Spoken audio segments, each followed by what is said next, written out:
بسم الله الرحمن الرحيم الحمد لله والصلاة والسلام على رسول الله وأشهد أن لا إله إلا الله وأشهد أن محمدًا عبده ورسوله اللهم صل وسلم وبارك على نبينا محمد وعلى آله وأصحابه أجمعين أما بعد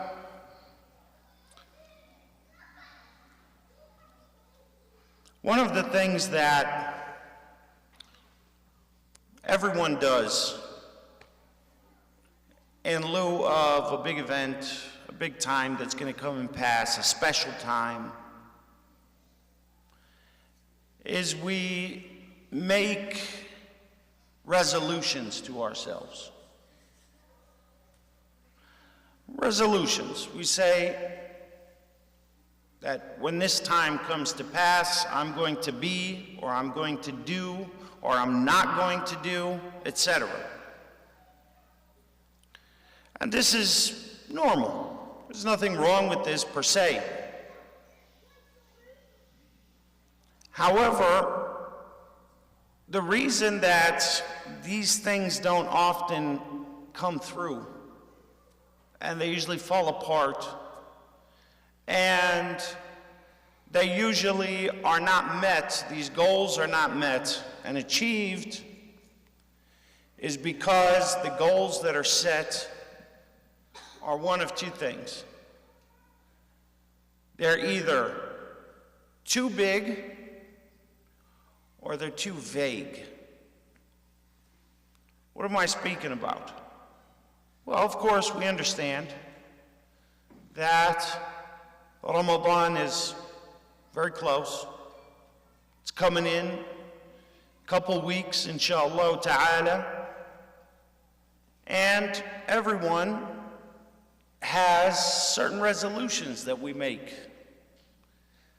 We want to be better. We want to change things about ourselves. We want to do better.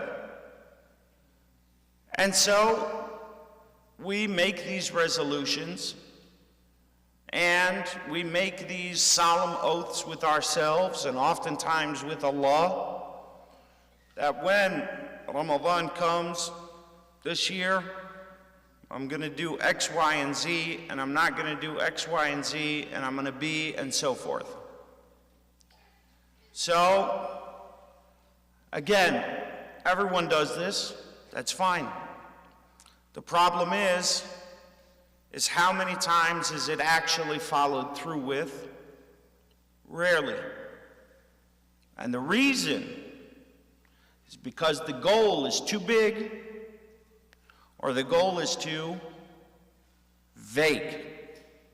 It's not clear. You don't have a set plan. Imagine if I thought, or if I decided, I'm going to take a trip to Phoenix. And I don't prepare myself before the trip, but on the day of the trip, I just wake up, jump in the car, and start driving. I drive whatever direction feels the best direction. I drive whichever direction feels best. I don't have a map. I don't have a plan. I don't have myself prepared for that. I just jump in the car and start driving. But I have a very good intention. My intention is super pure. I have no ulterior motives. My only intention is to get there. And I drive really fast and really hard. And I do it really good. What are the chances that I'm going to get there? Very, very slim. This is the problem that we often are faced with.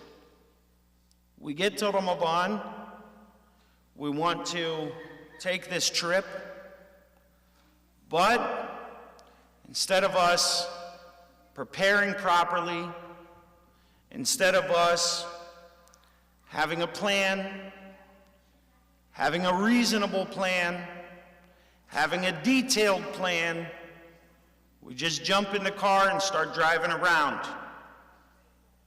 And so, a lot of us don't get there. Change is something that is incremental. Any real change, fundamental change, it's incremental. It's over time. How long did it take Allah to create the heavens and the earth? How many days? 6 days. Could Allah subhanahu wa ta'ala not have just created the heavens and the earth and just have them pop into existence, ready to go? إنما أمره لشيء إذا أراد أن يقول له كن فيكون. Allah describes himself. If he desires something, if he wills something, he says to it, be, and it is. But instead, he created the heavens and the earth in 6 days, over time. And he made it a point to tell us this throughout the Quran. 6 days, to teach us the nature of this world. This world is not a sudden thing. Things don't just pop in and out of existence. Behavior has to be learned.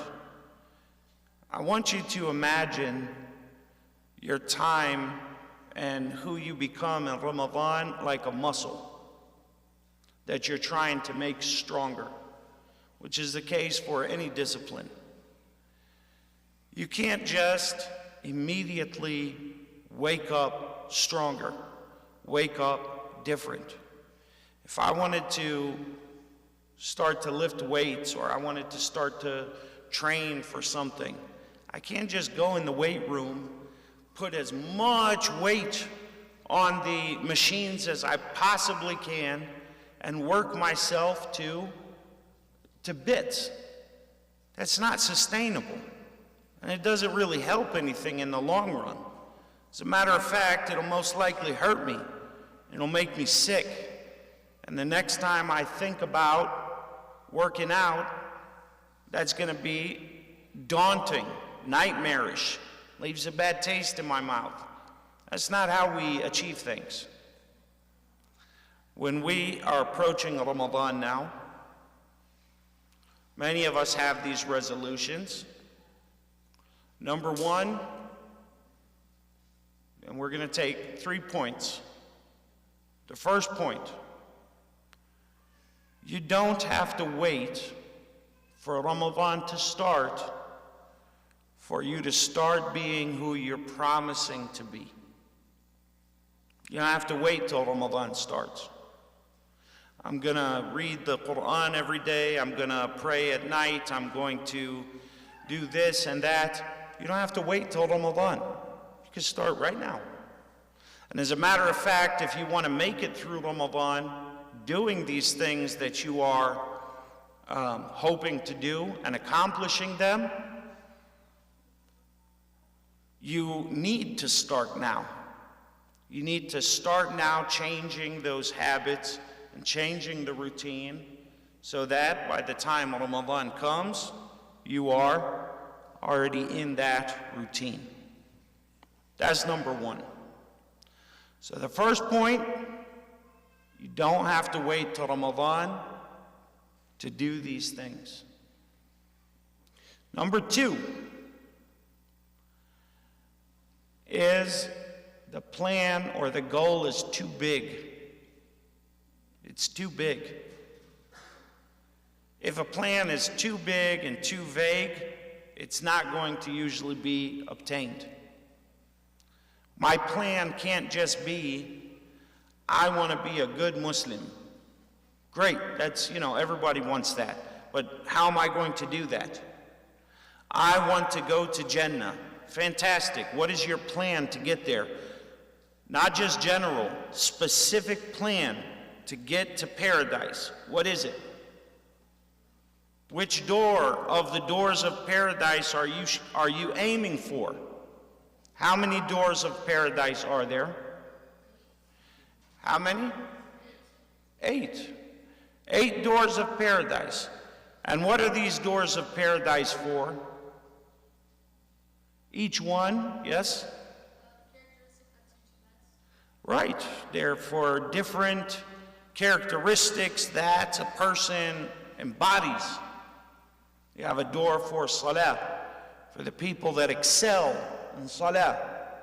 You have a door for zakat. You have a door, or charity. You have a door for fasting. For those who are most excellent at fasting, which one of those doors do you have your eye on? You should have one. There should be one of those doors that you are planning to go through. If your plan to get to Jannah is just, I want to go to Jannah, inshallah. Fantastic. That's a great plan. I mean, that's a great goal. But it's not a realistic goal.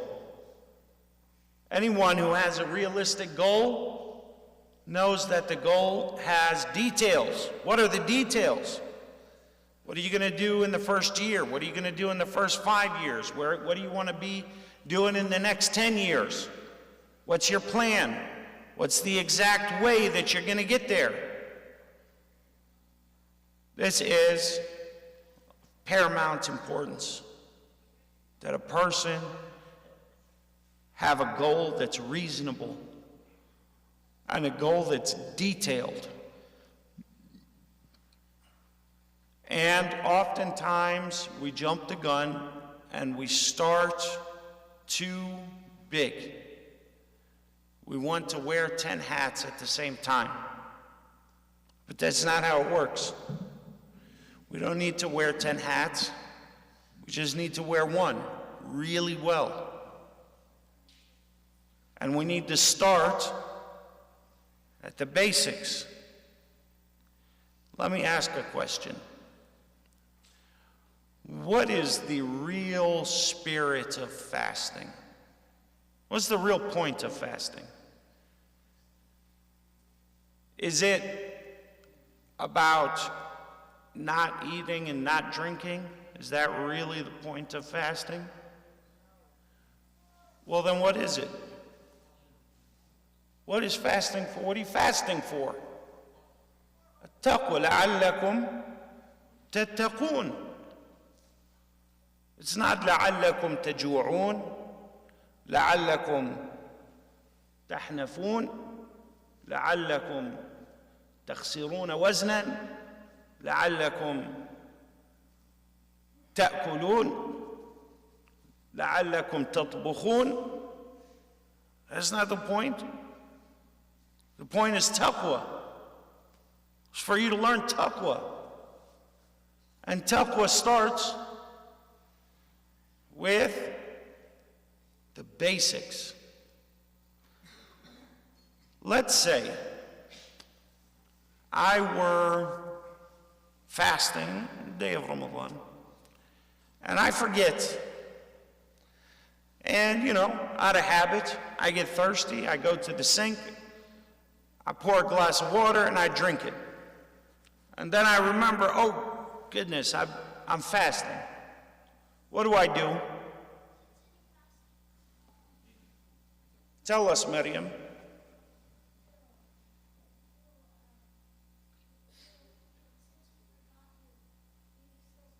You still fast? Did I break my fast by doing that? Because I forgot, right? Okay, that was a glass of water. Let's say I'm fasting, I get really hungry, and I forget that I'm fasting, and I jump in my car, and I drive to the gas station, and I buy a Snickers bar, and I eat it, and I enjoy it. Am I still fasting or not? I forgot. I only remembered after I finished eating it. Am I still fasting or not? Tell us.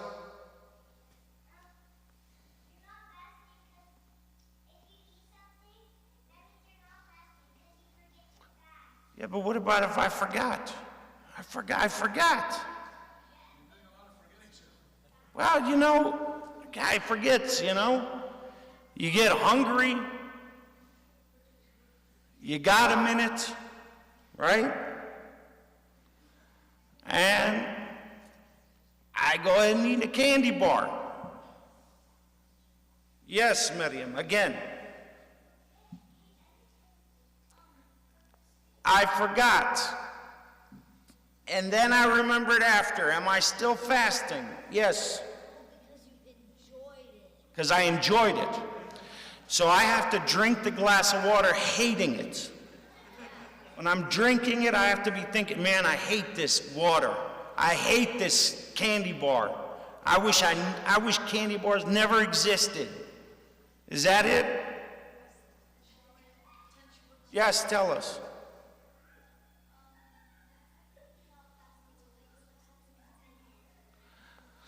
I mean, there's no difference between the first question and the second question. The answer is, I'm still what? I'm still fasting. I'm still fasting because I forgot.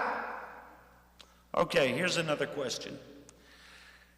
I get hungry, and I'm fasting, and I forgot. And I go to the buffet, and I eat a 5-course meal. I'm fasting. I didn't remember. Nobody reminded me. I'm living alone, and to me it's just a regular day. I jumped in the car, went to the buffet, and I ate, and I ate, and I ate, and I ate. And then at the last bite, you know, at the buffet, you finish everything, and then you've got your dessert, you've got your ice cream, you've got whatever, and then I'm looking there, and I've got one last bite of my dessert left. And then I remember, oh my goodness, I'm fasting. Am I still fasting? Yes. No, I stopped when I remembered. As soon as I remembered, I stopped. Am I still fasting? That's the question. The answer is yes, I'm still fasting. Because I forgot. I mean, it's unlikely, it's an unlikely scenario, but that's the ruling. A guy goes into the market, buys a bag of grapes, forgets, he's eating. He gets to the last grape, and he says, oh man, I'm fasting. But then, he's not going to throw this one grape away, right? It's one grape. I've already ate a pound. So he eats that last grape. Which one broke his fast? The last grape, one grape. Not the pound of grapes. The last grape broke his fast. So what do we understand from that? When the Prophet tells us, sallallahu alaihi wasallam, that if you forget and eat or drink something, then continue fasting because Allah has fed you. That's what he said. That's what the Prophet said. If you forgot, then it's Allah that fed you.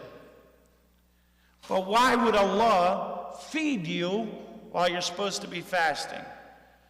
The answer is that fasting is not about what?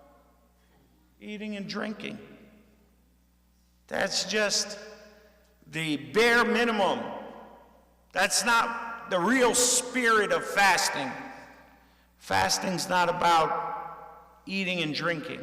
Fasting, true fasting, is about not doing something that is haram during your day of fasting.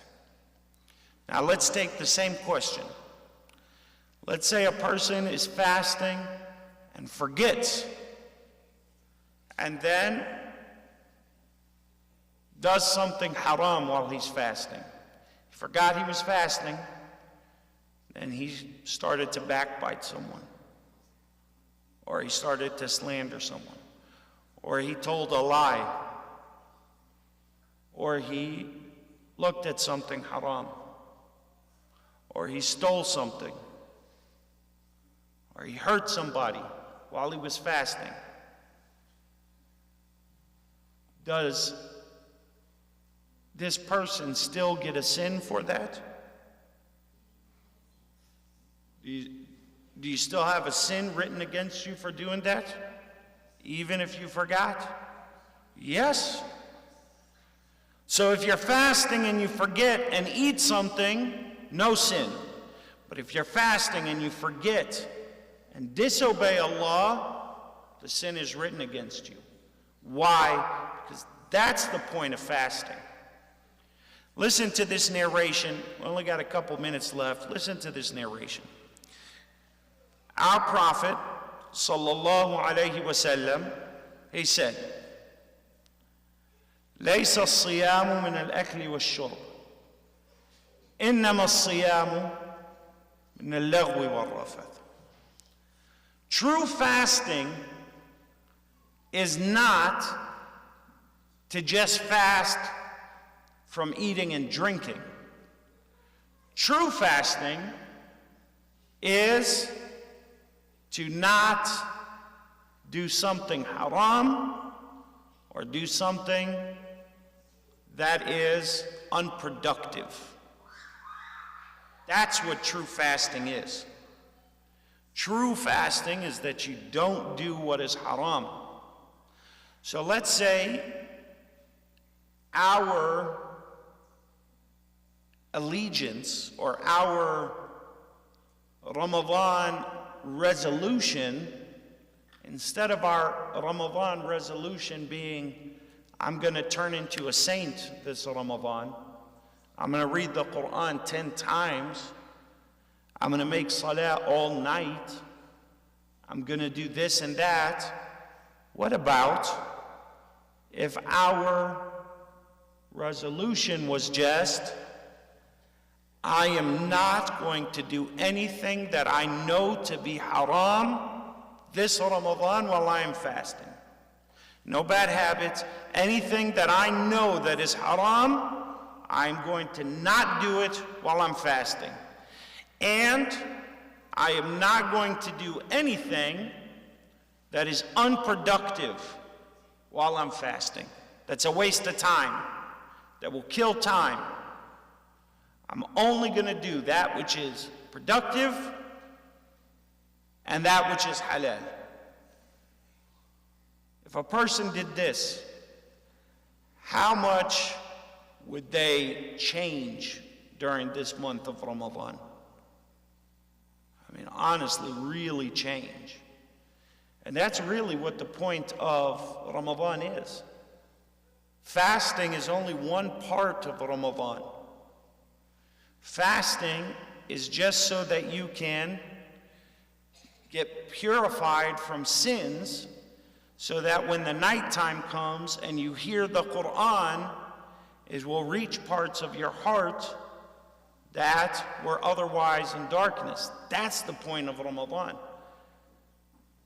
I mean, listen to this, and isn't it interesting that Allah described the month of Ramadan? He said, شهر رمضان الذي إيش أنزل فيه القرآن. So he said, the month of Ramadan in which the Quran was revealed. It's strange because when Ramadan is mentioned, we usually think about fasting, right? But that's not what Allah described it as. If you were to describe something, you describe it by what it's most known for. It wasn't described as the month of fasting. It was described as the month of the Quran. That means that fasting is only a part of it. Ramadan is really about the Quran. And all this fasting in the daytime, it's to purify you, to expiate sin, to get you out of your comfort zone, to shake your world up a little bit, so that when nighttime comes and you hear the Quran, it's coming upon a pure and regenerated heart, a purified heart. That's the whole point of Ramadan. And so if you were to just take an oath that I will not do anything haram, I'll try my best. Everybody makes mistakes, but I try my best during the daylight hours to break all those bad deeds, all those bad habits during the fasting hours, and then just come to Salah and listen to the Quran, you have done more than most people could ever hope to achieve during Ramadan. So we'll talk about next week about some rulings with respect to Ramadan. But this week we wanted to just really think about what the point of this month is, to prepare ourselves in the right way, so that if we don't keep making resolutions that we break. Just like, people make New Year's resolutions. This year I'm gonna lose weight, and then they get fatter that year. This year I'm going to settle down and get married, or I'm gonna fix my marriage. They end up getting divorced that year. Or this year I'm going to learn a skill, and they end up becoming more lazy than they ever have in any previous year. Why? Because the plan is too vague, because there was no detail to the plan. And number 3, they waited until the new year to start. If you want to start something, you start now. Practice now. By the time it comes, you will ease into it. You don't just go to sleep on the last night of Sha'ban and wake up the next day and all of a sudden everything changes. That's not how change happens. Not meaningful change anyways. So we will take a stop there, inshallah. We have some other things going on program, but next week we'll have some of the rulings of Ramadan. If you have any questions, and Friday night is about the youngsters. If you have any questions, prepare them for next week, inshallah. Allahu a'lam wa sallallahu wa sallam ala nabiyyina Muhammad wa ala alihi wa ashabihi ajma'in.